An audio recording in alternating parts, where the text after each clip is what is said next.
Pasien yang varian yang pertama itu 10 hari biarpun hasil gennya masih positif, tapi kita sudah di atas 15, kita sudah berani untuk memulangkan pasien itu.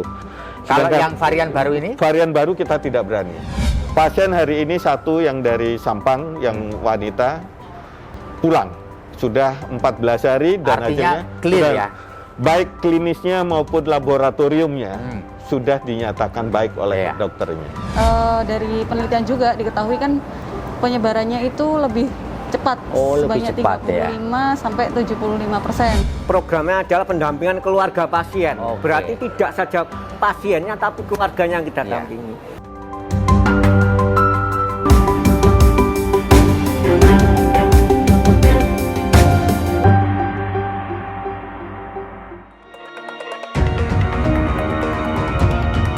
Belum selesai virus corona mewabah di Indonesia, COVID-19 varian baru dikabarkan bermunculan. Dalam konferensi pers pada Senin 17 Mei 2021, Menteri Kesehatan Republik Indonesia Budi Gunadi Sadikin mengumumkan ditemukan lagi 2 kasus varian baru virus corona. Kedua kasus tersebut teridentifikasi di Jawa Timur.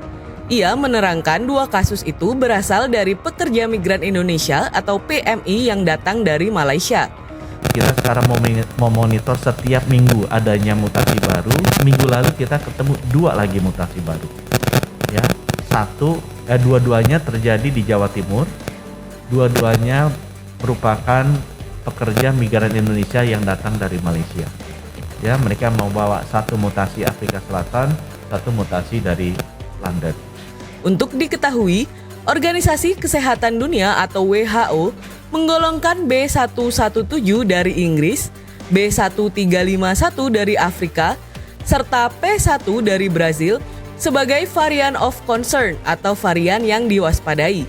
Simak perbincangan News Director Tribun Network, Feby Mahendra Putra, dengan Kepala Rumah Sakit Lapangan Indrapura Surabaya, Laksamana Dr. IDG Nalendra Jaya Iswara, dalam wawancara eksklusif.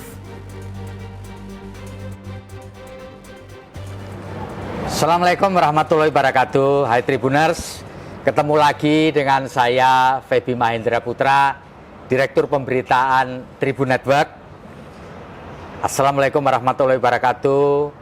Salam damai sejahtera buat kita semua. Om Swastiastu, Namo Buddhaya, dan salam kebajikan.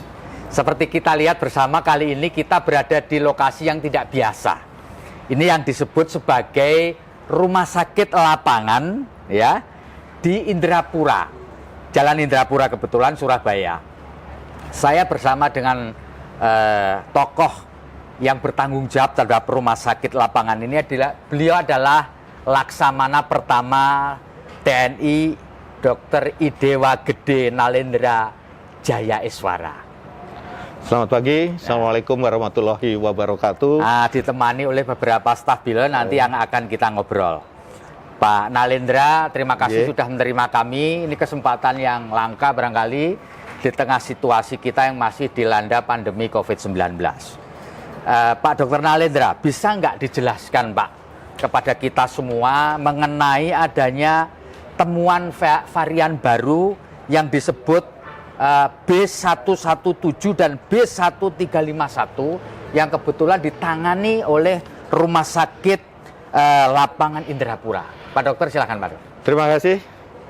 Jadi begini, awalnya itu adalah Satgas sudah menentukan sikap pasien-pasien PMI, pekerja migran Indonesia yang datang ke Jawa Timur melalui Juanda, mereka langsung diasramakan, dikarantina di asrama haji untuk dilakukan swab untuk memastikan mereka terpapar tidak dengan dengan COVID-19 ini.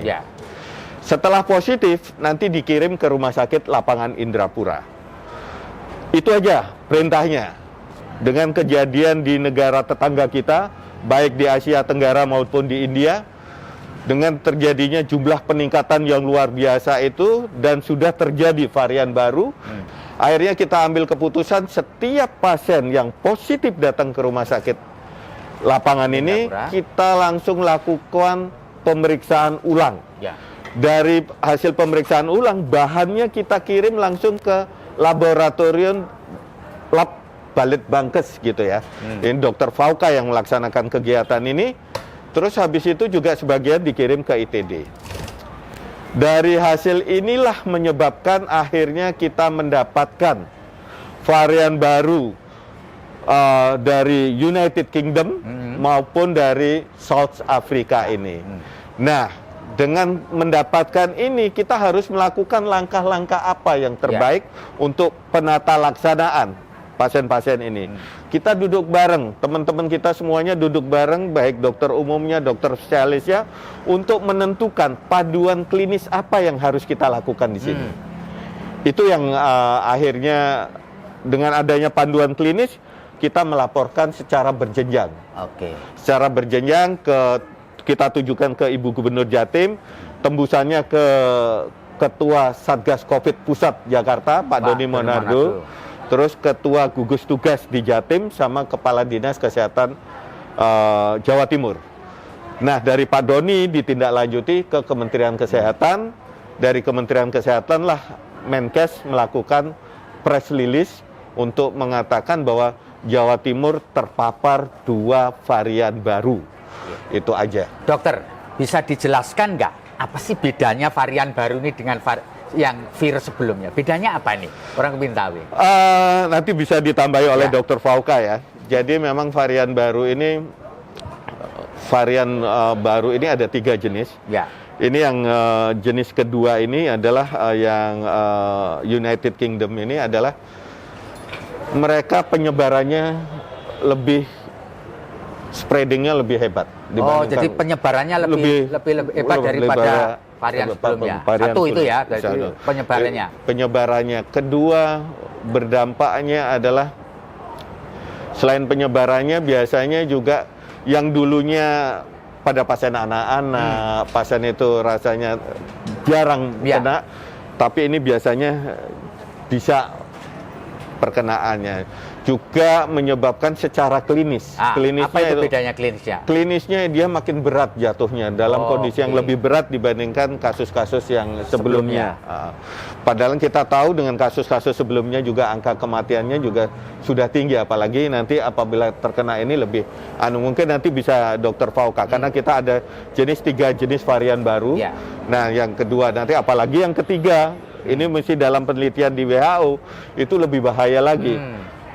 Imunitas tubuh biarpun sudah divaksinasi itu pun dampaknya luar biasa. Kadang-kadang pasien yang sudah divaksinasi 2 kali pun bisa timbul lagi. Pak Dokter, jadi di antara mereka ini yang terpapar virus varian baru, apakah recovery-nya seperti mereka yang sebelumnya atau disendirikan atau ada perlakuan khusus nih? Kita perlakukan khusus di sini. Jadi penata laksananya kita perlakukan khusus, kita sendirikan, dan juga komorbidnya kita tangani, semuanya kita tangani. Tetapi adalah mereka kita isolasi tersendiri. Itu yang utama, karena kita takut penyebarannya, kita takut luar biasanya untuk dampaknya ke pasien gitu loh. Dan juga mungkin penanganannya waktunya. Biasanya kalau kita pasien-pasien yang varian yang pertama itu kita 10 hari biarpun hasilnya masih positif, tapi kita sudah di atas 15, kita sudah berani untuk memulangkan pasien itu. Kalau yang varian baru ini? Varian baru kita tidak berani. Jadi kita harus minimal 14 hari pemeriksaan PCR yang dilakukan Dr. Fauka ini 2 kali negatif. 2 kali negatif. Kalau sekarang negatif, besoknya positif, ya nggak pulang. Kita nanti periksakan lagi. Nah, biarpun sudah 14 hari, nggak apa-apa. Terus kita lakukan pemeriksaan PCR. So far ini progresnya bagaimana, Dok? Alhamdulillah. Pasien hari ini 1 yang dari Sampang, yang wanita, pulang. Sudah 14 hari dan artinya hasilnya clear ya? Baik klinisnya maupun laboratoriumnya sudah dinyatakan baik oleh dokternya. Yang berikutnya, progresnya orang yang lain? Ya, sekarang juga sudah baik. Yang laki-laki kondisinya membaik, juga komorbidnya bisa tertangani dengan baik, tetapi hasil PCR-nya baru 1 kali negatif. Artinya belum clear betul belum clear betul. Nanti akan dilakukan pemeriksaan besok ya. Besok dilakukan pemeriksaan ulang PCR-nya, kalau negatif ya boleh pulang. Oke. Nah, apa pelajaran yang bisa kita tarik dari munculnya virus varian baru yang kita dapat deteksi lewat tracking yang dilakukan oleh Rumah Sakit Lapangan Indrapura, Dok? Pertama, hikmahnya adalah kita tetap harus aware, lebih perhatikan terhadap kasus-kasus yang orang-orang yang berpergian dari luar negeri. Itu yang kita pertama. Sehingga kita tidak sampai kecolongan seperti negara tetangga kita. Itu yang pertama. Yang kedua, bahwa varian baru ini tidak perlu kita takuti. Asalkan sedini mungkin kita sudah ada gejala, kita sudah ada, ya sudah kita langsung melakukan pemeriksaan detail ke sarana prasarana yang terdekat. Yang ketiga, bahwa varian baru kita harus sendiri kan, kita isolasi mandiri sehingga mereka bisa kita tangani benar, perubahan dari waktu ke waktu bisa kita evaluasi.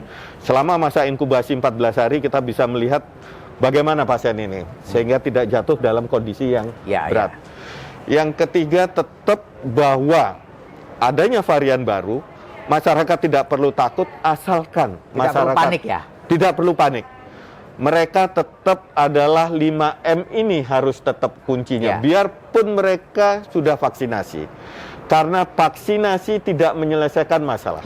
Contohnya di India, karena dia euforia terhadap vaksin, karena dia produksi vaksin, sehingga mereka tidak begitu, euforia, akhirnya lupa bahwa ini adalah yang berbahaya dibandingkan varian yang lama. Sehingga karena virus ini di India juga menyesuaikan diri terhadap host yang di situ, dia sudah berubah lagi di India. Ada namanya varian India. Itu yang terjadi. Nah, terus yang daya tahan tubuh. Bagaimana kita merubah hidup kita. Bagaimana kita supaya bisa hidup berdampingan dengan virus. Selain kita protokol kesehatan, kita daya tahan tubuh kita yang harus kita tingkatkan. Dengan apa? Olahraga yang teratur, kita makan yang baik, semuanya sesuai dengan aturan. Dan jangan mengabaikan hal-hal yang kecil yang ada di dalam tubuh kita apabila ada keluhan. Sehingga sedini mungkin kita menangani, sedini mungkin itu akan keberhasilannya hampir 90-100%. Dok, di Rumah Sakit Lapangan ini yang saya dengar tidak hanya ditangani klinisnya saja, mediknya saja, tetapi juga persoalan-persoalan medik, non-medik. Apa sih pengaruh persoalan non-medik terhadap mediknya? Nanti bisa ditambahkan oleh Pak Jadid, nanti Pak Jadid sama Dr. Fauka menjelaskan. Saya akan menjelaskan bahwa memang di sini melihat sesuatu itu secara holistik, secara keseluruhan. Jadi tidak hanya ditangani medisnya, tetapi ditangani mulai dari awal pasien itu datang. Itu di sini juga melakukan dari awal itu ada pemeriksaan khusus namanya untuk bisa melihat faktor kecemasannya. Jadi bukan faktornya, jadi tingkat kecemasannya. Dengan tingkat kecemasan ini bisa ditangani sedini mungkin oleh dokter psikiaternya. Di sini ada dokter kadek, juga teman-teman relawan ini permasalahan-permasalahan yang ada pun ditangani. Mulai ada di rumah sakit sampai dia pulang ke rumahnya. Itu dampak kecemasan itu apa, Dok? Dampak kecemasan mungkin nanti bisa Dokter Fauka yang menjelaskan tambahannya ya. Kita banyak di sini yang sering dikeluhkan adalah susah tidur. Susah tidur ya. Susah tidur, terus mungkin adalah diare, hipertensi yang awalnya tidak hipertensi, dampaknya seperti banyak faktor metabolik yang menyebabkan dari faktor kecemasan. Tentu itu mempengaruhi juga proses recovery dia ya. Iya, karena faktor kecemasan ini menyebabkan daya tahan tubuhnya itu juga pasti turun. Ya. Artinya sebenarnya Rumah Sakit Lapangan ini juga punya tenaga untuk mengatasi non-medis. Iya, non-medisnya ada. Di sini juga tidak hanya itu saja, karena banyak faktor. Setelah mereka pulang, itu juga mereka belum tentu diterima oleh lingkungan sekitarnya. Juga tidak hanya lingkungan tempat tinggalnya, tetapi lingkungan kerjanya. Itu mereka beberapa kasus telah diselesaikan dengan teman-teman, bekerja sama dengan Dinas Ketenagakerjaan ya Pak Jadid, itu untuk menyelesaikan permasalahan ini sehingga mereka tidak sampai di-resign, dikeluarkan. Tapi kenyataannya di lapangan dikeluarkan. Akhirnya persuasif dengan teman-teman dari relawan inilah yang mereka mendekati perusahaan itu sehingga mereka tidak sampai dikeluarkan. Itu yang Tapi ada faktor lagi adalah yang sakit ini yang mencari nafkah. Oke. Bagaimana ini penyelesaian? Yang di rumah makan apa? Padahal yang tugasnya bapaknya cari nafkah tapi sakit sekarang COVID. Dia harus isolasi 2 minggu. Tugasnya teman-teman inilah bagaimana mereka mencari dana, dukungan ke para pengusaha untuk bisa. Itu sampai segitunya ya? Nah inilah, karena kita melihat sesuatu itu bukan melihat secara medisnya aja. Iya. Nah ini yang tidak dilihat di tempat lain. Iya. Kita berbeda di sini. Jadi konsep penanganan kita secara holistik, konsep penanganan kita be happy, konsep penanganan kita memang secara holistik, secara keseluruhannya itu tidak medisnya, non medisnya juga diselesaikan. Dan di sini sungguh luar biasa juga outcome-nya.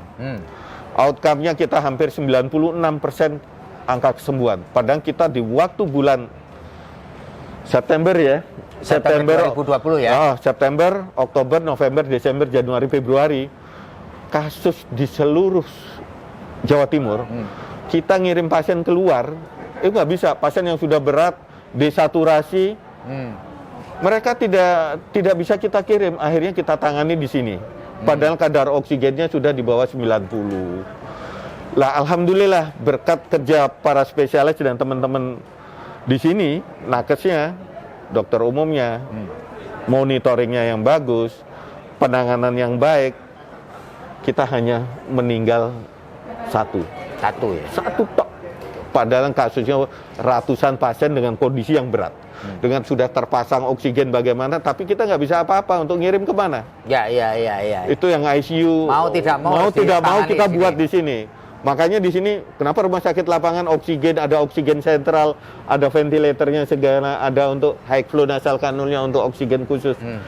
Itu memang kita siapkan alternatif terjelek.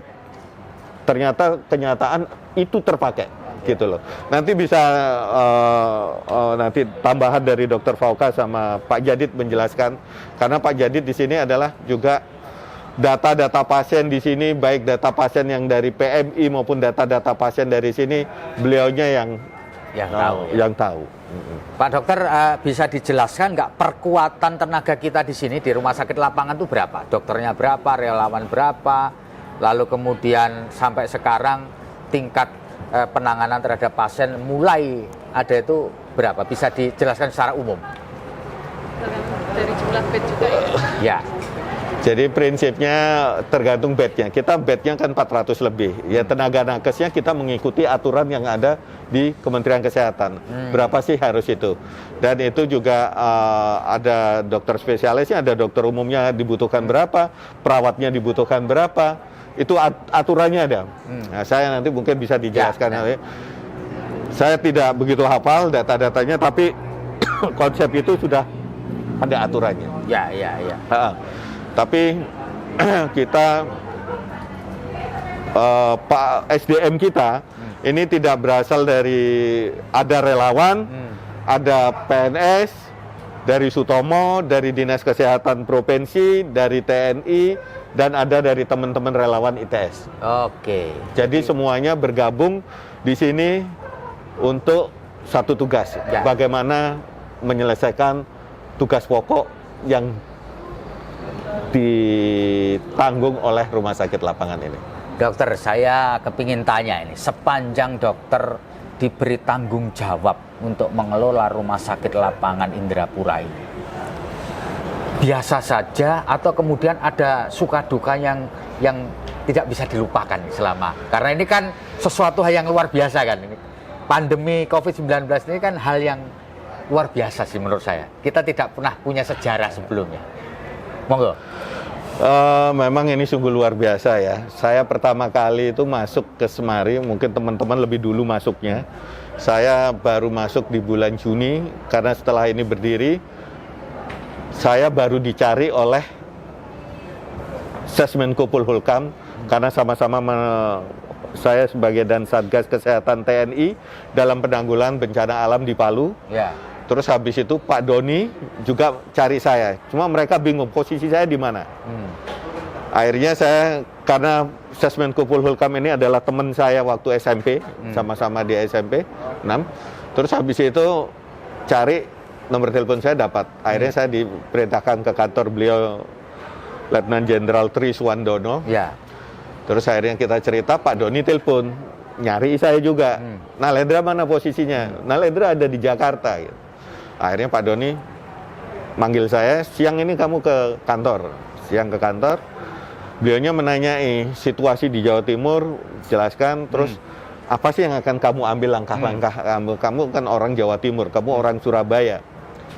Akhirnya saya sampaikan ke Pak Doni langkah-langkah itu, dan sore itu langsung perintah sudah berangkat. Kamu malam langsung berangkat ke Surabaya. Saya, Menteri, sama Pak Doni. Satu pesawat untuk diperintahkan untuk menanggulangi ini. Menteri waktu itu tanya, Menteri siapa? Masih Pak Terawan waktu ya? Oh, bukan Menkes, bukan. Menteri, Kalau Pak Menteri BUMN. bukan. Siapa orang ITS itu? Menteri dari Menko Muhammadiyah. PMK. Oh, Kak. PMK. PMK ya? PMK. Menko PMK ya? Menko PMK, malam itu kita rapat di Juanda, setelah nyampe kita rapat di Juanda untuk langkah-langkah penanggulangan COVID di Jawa Timur. Terus keesokan harinya kunjungan kemari, ditanya, kenapa angka kematian tinggi? Waktu itu, akhirnya kita membangun sistem. Sistem itu adalah, di mana sih rumah sakit yang kosong ICU-nya gitu. Jadi pasien itu tidak sampai terlambat untuk ditangani. Sehingga kadang-kadang itu mereka nunggu di rumah sakit hanya nunggu ICU sampai mingguan. Akhirnya kondisi masuk ke ICU sudah terlambat, sehingga angka kematian pada saat itu. Lah akhirnya kita ambil keputusan, kita membuat call center, COVID-19 call center. Jadi mereka membangun sistem itu sehingga itu bisa berjalan dengan baik, sehingga pasien-pasien yang stagnan di mana itu bisa kita salurkan. Terus akhirnya pemerintah daerah juga menambah pusat rumah sakit pusat untuk COVID. Jadi di daerah-daerah itu dibentuk. Jadi tidak perlu harus semuanya ke Surabaya. Di Surabaya Raya ada berapa, di Malang ada beberapa, di Jember, Tulungagung, Jember, Banyuwangi dipusatkan di Jember, terus Madiun, Blitar, semuanya jadi ada 132 rumah sakit rujukan COVID, dan itu bisa untuk merilis pasien-pasien terjadi penumpukan. Itu yang pertama. Dan saya waktu itu akhirnya mengumpulkan teman-teman dari ID, dari Persi, Persatuan Rumah Sakit Indonesia.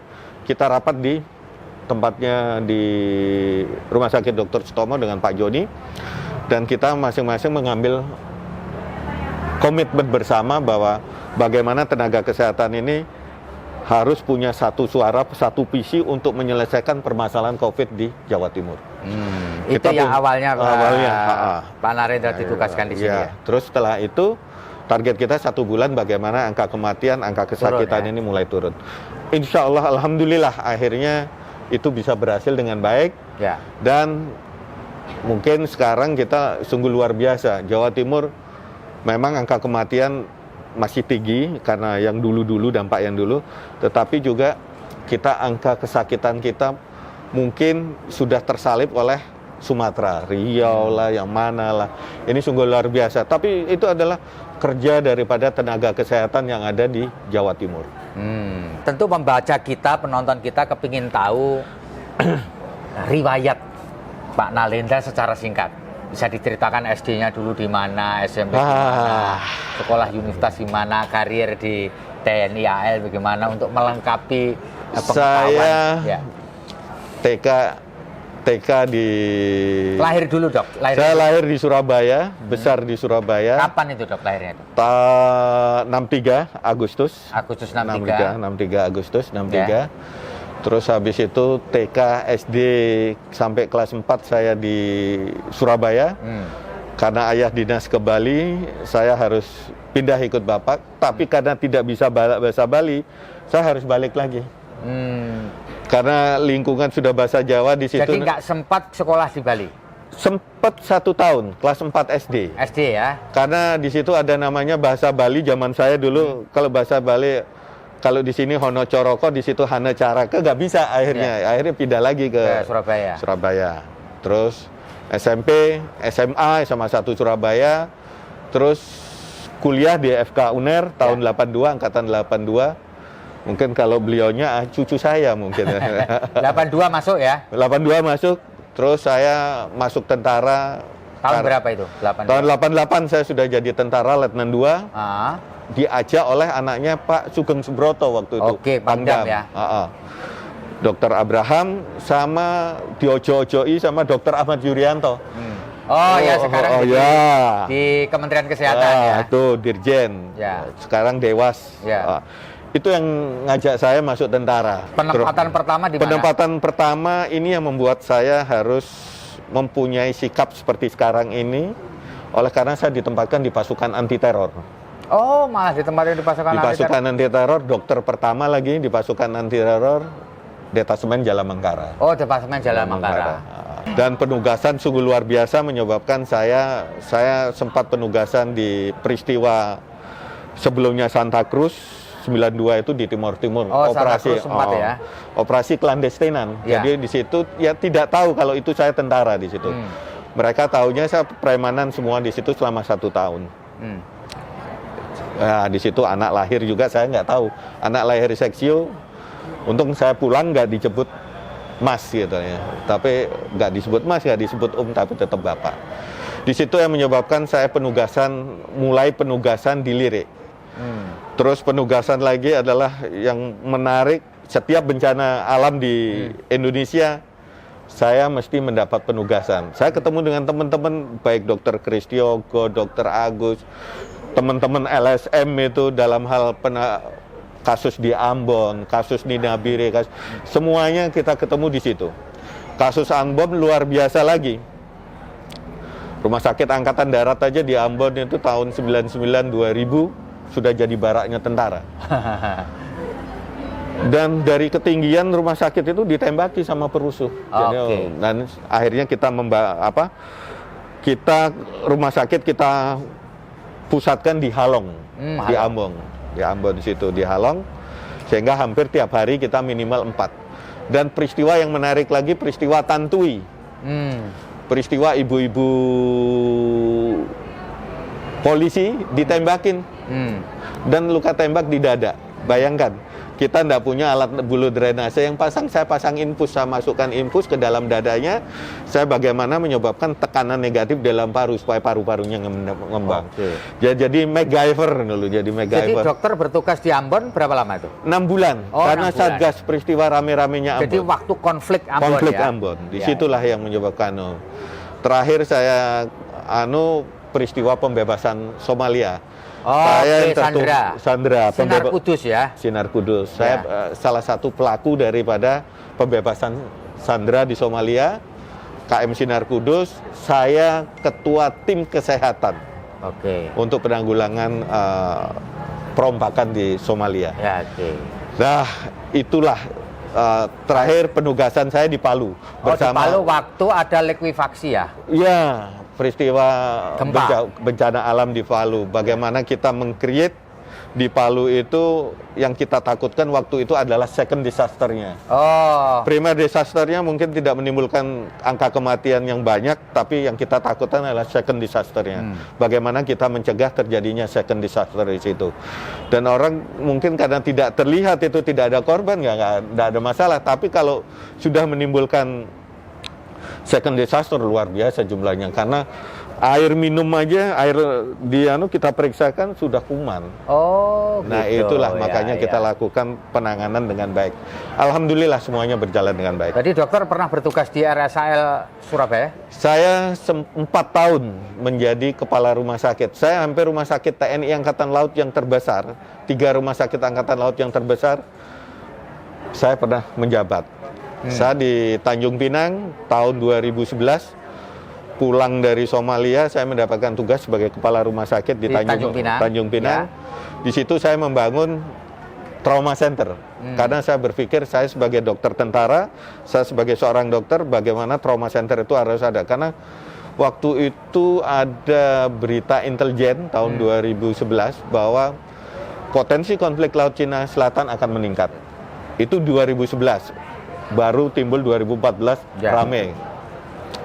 Saya membangun trauma center. Apabila terjadi yang terjelek di situ, kita nggak mungkin mengembangkan rumah sakit di Batam. Ya. Karena Batam sudah dekat dengan Singapura, Ya. pasti jadi pangkalan sekutu. Nah, itu yang kita akhirnya kalau kita di Tanjung Pinang, di situ ada landasan pesawat dan itu dekat dengan kita bangun trauma center di situ. Dan alhamdulillah waktu kejadian trauma yang cukup banyak, kita tangani di trauma center dan bisa Setelah dari Tanjung Pinang di rumah sakit mana lagi? Minto Harjo. Oh, Minto Harjo Jakarta ya. Minto Harjo Jakarta, di situ juga. Terus terakhir Karumkit Tanjung Pinang. Karumkit Dr. Ramlan 4 tahun. Alhamdulillah juga bisa mensejahterakan rakyat wong cilik kemaripah lo jinawe toto tentrem kerto Nah, raharjo. sebelum ditugaskan ke rumah sakit lapangan ini, terakhir dokter ditugas di mana di Jakarta? Saya di Jakarta sebagai Kepala Dinas Kesehatan Angkatan Laut. Oke. Habis ya. itu sebagai staf ahli Kasal bidang ekojemen. Lah langsung sama waktu jadi staf Kasal bidang ekojemen, saya diperintahkan untuk berdinas kemari oleh Di Panglima. antara putra-putri ada yang ikuti jejak jadi dokter dan tentara?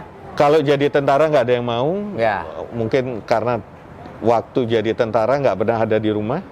Tapi yang Terus- jadi dokter ada ya? Jadi dokter karena dipaksa. Jadi putra-putri berapa Pak Narendra? 2. Dua itu Terus yang perempuan laki? cowok cewek, Ya. yang cewek yang Dokter. FK UNER Oke. semester akhir. Barangkali Pak Narendra bisa menyampaikan closing statement kepada pembaca kita mengenai pandemi COVID-19 yang kita tidak pernah tahu kapan akan berakhir. Monggo. Kunci dari akhir dari pandemi ini adalah bagaimana kita hidup berdampingan dengan virus. Ya. Bagaimana kita mempunyai herd immunity akhirnya kan itu. Ya. Tapi cakupan kita untuk vaksinasi untuk mencapai herd immunity pun juga belum memenuhi keinginan pemerintah. Untuk itu kita masih kuncinya adalah pada masyarakat adalah 5M, protokol kesehatan 5M ini harus tetap dipatuhi. Ya. Karena vaksinasi ini tidak menyelesaikan masalah. Vaksinasi tidak menyelesaikan masalah. Yang menyelesaikan masalah adalah bagaimana kita bisa beradaptasi dengan kondisi yang sekarang ada. Adaptasi baru kita apa? Ya kita seperti 5M ini yang harus kita ikuti. Selain 5M adalah kita juga harus bagaimana merubah pola perilaku hidup kita, Ya. hidup sehat. Bagaimana kita rajin berolahraga, makanan yang lebih baik lagi, sehingga daya tahan tubuh kita lebih baik. Hidup, enjoy. Jangan pernah kita tertekan dengan situasi yang seperti ini. Semua datangnya dari Allah, pasti akan kembali karena doa. Allah Maha Adil. Kita dicoba seperti ini, pasti ada jalan keluarnya. Itu aja dari saya. Terima kasih. Oke. Sekarang saya mau bertanya kepada Dr. Fauha Airil Aulia. Ya.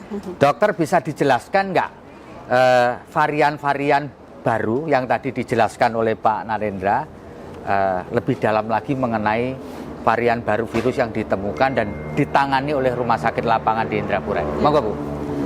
Baik, dari WHO itu memang untuk varian SARS-CoV-2 itu dikelompokkan menjadi 3, yaitu varian of concern, varian of interest, dan varian of high sequence. Ya. Nah, kebetulan yang kami rawat itu kelompok yang dari UK, dari Inggris dan South Africa itu termasuk yang varian of concern.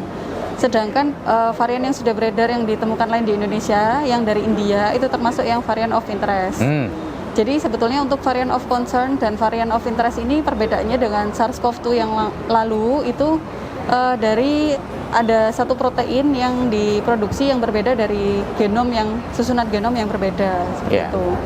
Nah, bagaimana untuk mengetahuinya? Jadi setelah di PCR itu dengan kondisi klinis pasien tertentu dan CT value yang sangat rendah di bawah 25 itu dilakukan pemeriksaan whole genome sequencing. Jadi bisa diketahui urutan basa nukleotidanya. Nanti kalau misalkan memang ada perubahan ditemukan sesuai dengan data sequencing yang ada di WHO, itu berarti memang dia terdeteksi mutan sebagai mutan, seperti itu ya.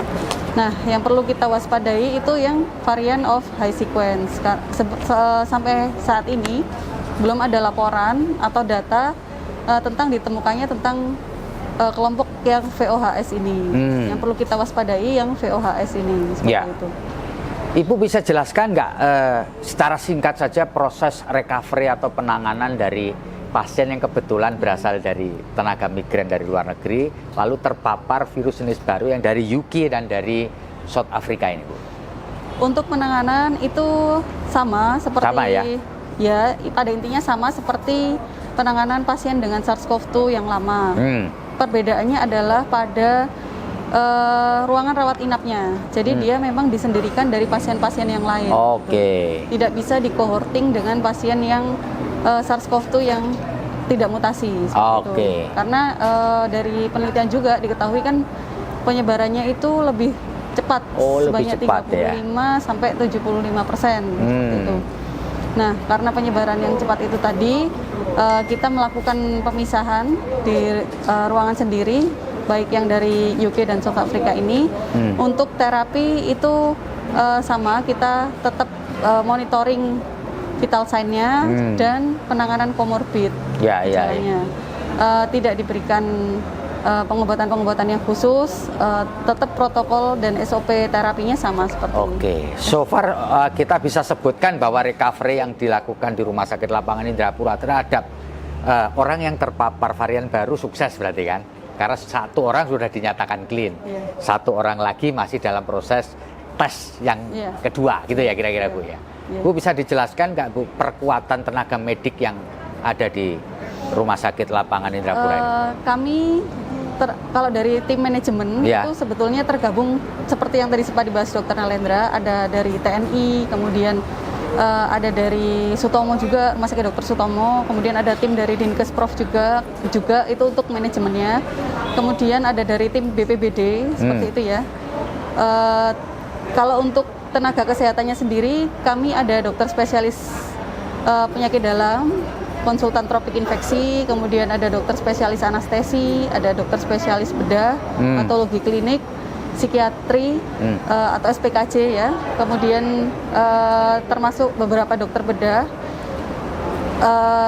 Untuk dokter umumnya itu kita saat ini mempunyai 20 dokter umum yang jaga bergiliran pada setiap shiftnya. Untuk perawat karena total bednya itu ada 400 bed, itu jadi kita ada 50 orang tenaga perawat, sekitar 50 orang tenaga perawat. Farmasi itu ada sekitar 5, kemudian analis medis yang menangani handling spesimen itu ada 8 orang, kemudian termasuk untuk driver ambulan seperti itu kita juga ada 5 tenaga seperti itu, ditambah ahli gizi itu ada 4 orang juga.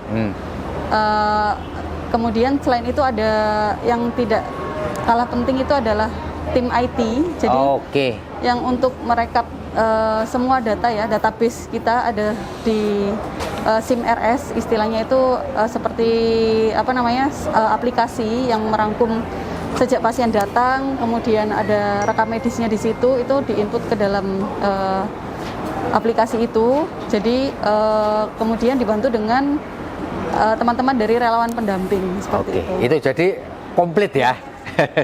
Moga-moga selalu bisa melayani dengan baik ya Bu ya. Jadi kita sekarang beralih ke Pak Radian Djadid, Ketua Relawan Pendamping Program Pendampingan Keluarga COVID-19 di Rumah Sakit Lapangan Indrapura. Pak Radian Djadid bisa diceritakan nggak Pak, relawan yang bergabung di sini itu jumlahnya berapa dan peran mereka ini apa? Silakan Pak. Ya, terima kasih. Jadi pada saat awal development rumah sakit ini ya ada Dr. Kristiogo, Dr. Agus, ada Dr. Erwin, terus dengan Bapak Sriono dari BPBD, serta Dr. Ninis dari Dinkes. Nah, 2 orang relawan, saya dan Pak Yasid, memberikan masukan tentang penanganan COVID ini harus komprehensif, harus melibatkan non-medis. Usulan kami diakomodir, diterima. Jadi dalam rumah sakit ini dibentuklah program pendampingan keluarga pasien COVID-19. Jadi itu. Nah, di situ formasi kami ada 15 relawan. Ya. Jadi kalau medis sudah jelas ditangani oleh para dokter, non medis ini yang kami tangani. Apa saja? Yang pertama tentang psikologis, kondisi psikologis bahwa kebanyakan mereka apalagi di awal-awal terkena COVID adalah sebuah aib, dikatakan aib, dikatakan sampah masyarakat, shock dan sebagainya. Nah, itu dibutuhkan pendekatan psikologis. Di kami relawan ada ahli psikologisnya, ada itu. Yang kedua tadi disampaikan oleh Pak Narendra, beberapa mereka yang kena COVID adalah tulang punggung keluarga. Nah, bagaimana selama 2 minggu 14 hari ini dan sebagainya. Nah, kita relawan, kita dampingi mati. Programnya adalah pendampingan keluarga pasien. Berarti tidak saja pasiennya tapi keluarganya yang kita dampingi.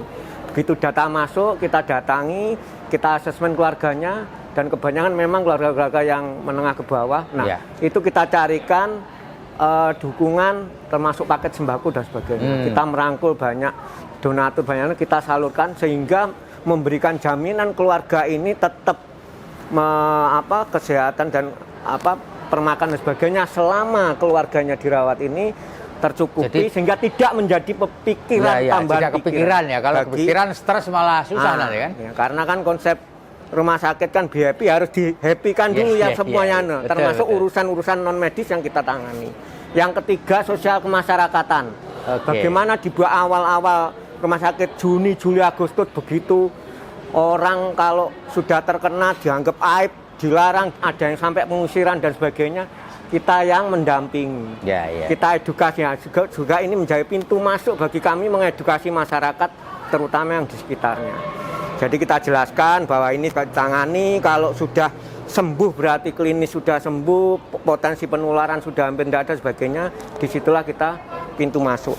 Beberapa kejadian ditutup pintu gebrak oleh RT RW ada, kita dampingi, kita persuasif RT-nya sehingga sampai dengan mereka diterima, dan justru beberapa RT artinya timbul kesadaran, oh ya ini warga saya, oh ya saya kasih permakanan sebagainya. Itu yang ketiga. Yang keempat adalah dampak-dampak yang lainnya terutama di permasalahan pekerjaan. Masih banyak sekali resistensi dari tempat mereka bekerja dijadikan alasan untuk meng-PHK. Nah, ini kan kita pun juga ada tim advokasinya yang juga berkoordinasi dengan Dinas Tenaga Kerja, Disnaker dan sebagainya. Edaran Menteri Disnaker juga jelas bahwa rasionalisasi tidak boleh berdasarkan COVID. Ini kita advokasi. Sampai ada beberapa kasus di Gresik itu sudah hampir diputuskan oleh perusahaan untuk dipecat dan sebagainya. Kita persuasif sampai dengan kita bikinkan surat tembusan ke Kadisnaker Provinsi dan Kadisnaker Gresik, sehingga perusahaan oh ya ini tidak boleh main-main terhadap ini. Kita dampingi begitu. Jadi itu ya fungsinya, tugasnya relawan ya. Jadi non medik tapi penting ya. Penting. Kelihatannya remeh-temeh tapi penting ya Pak Jadid. Ada lagi satu Pak. Jadi sempat kasus yang dari Ponorogo ini bulan Juli ditolak oleh Dinkes dan anaknya. Ini sampai dengan relawan mengantar ke rumahnya. Kita jelaskan, kita persuasif ke anaknya, ini loh sudah sembuh berarti begini-begini. Ternyata anaknya habis diterima menjadi pegawai puskesmas, takut kalau nanti ada bapaknya terus dipecat. Terus dari Dinkes juga khawatir nanti di Ponorogo jadi zona merah. Ini kita persuasif sehingga bisa diterima. Jadi kita mendampingnya pun sampai dengan ada yang diantar bahkan ke rumah, sampai ke rumah di Ponorogo. Luar biasa ya Pak ya. Terakhir yang kelima adalah ini tadi proses-proses edukasi dan internalisasi permasalahan COVID. Kita bantu pemerintah dan juga menggunakan mereka yang sudah keluar dari rumah sakit ini kita organisir. Jadi ada ikatan alumni rumah sakit lapangan. Iya kan, iya. Mereka pun bagaimana caranya mereka keluar tidak sekedar kasih surat selesai, kita wisudakan. Ada prosesi wisuda sebagai sebuah ikatan emosional Karena apa, kita tahu mereka sudah kena COVID, mereka ujung tombak untuk sosialisasi. Oh gitu, fungsinya itu ya. Nah, justru kalau mereka yang sudah kena kan edukasinya lebih mengena, orang percaya kan. Nah, itu saya yang menjalani gitu ya. betul sekali. Jadi mereka menjadi ujung tombak, kita dampingi sampai request di Gresik ada RT RW-nya senang, malah dijadikan acara menjadi acara. Terus nilai tambah yang lain tentang plasma darah kovalensen. Oke, betul. Nah, mereka juga alumni ini kita organisir. Nah, kita berikan edukasi bahwa ini loh, sebagai wujud rasa syukur kita sudah sembuh, mungkin kita salah satunya bisa membantu yang lain. Betul, betul. Itu adalah juga daya dukung kita di saat yang lain membutuhkan, bingung, kita sudah punya database, mereka-mereka yang membutuhkan ke kita salurkan. Nah, inilah ternyata juga menjadi daya dorong yang cukup kuat, kesiapan emosional dan pride bagi mereka-mereka yang sudah sakit itu, ternyata oh ya, saya masih berguna, saya masih bisa melakukan banyak hal. Ini yang kita dorong dari relawan kepada mereka. Oke, gitu. Baik para Tribuners, kita sudah ngobrol panjang dengan 3 narasumber kita, luar biasa penjelasannya. Kami sangat berterima kasih sekali para narasumber kita kali ini. Terima kasih kepada Laksamana Pertama TNI Dr. Idewa Gede Nalendra Jaya Iswara, Pak. Salam sehat supaya tetap bisa mengabdi kepada masyarakat dan sehat. Yang kedua, kami terima kasih juga kepada Dr. Fauha Arinil Aulia. Dan yang terakhir Pak Radian Jadid. Demikian ngobrol kita di Rumah Sakit Lapangan Indrapura Surabaya. Saya Feby Mahendra undur diri. Salam sehat. Assalamualaikum warahmatullahi wabarakatuh. Om Santi Santi Om. Namo Buddhaya dan salam kebajikan.